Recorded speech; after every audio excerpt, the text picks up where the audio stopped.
नमस्कार, जय महाराष्ट्र।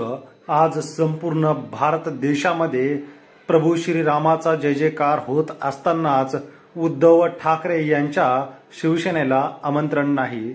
मात्र उद्धव ठाकरे यांनी घोषणा केली की श्रीरामाचं सर्वात जुनं मंदिर काळाराम मंदिर नाशिक या ठिकाणी मी जाऊन महाआरती करणार।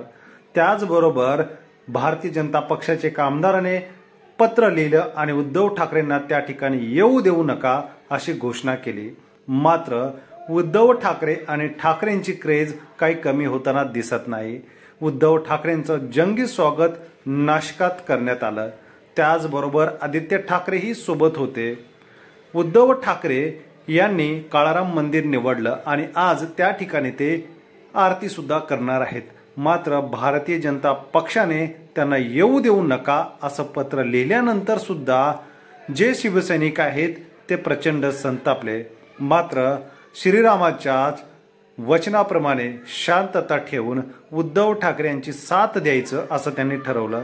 ज्या शिवसेनेमुळे आज मंदिर उभं राहतंय त्या बाळासाहेबांच्याच कृपेमुळे आज श्रीराम प्रभू यांचं या ठिकाणी मंदिर उभं राहतंय।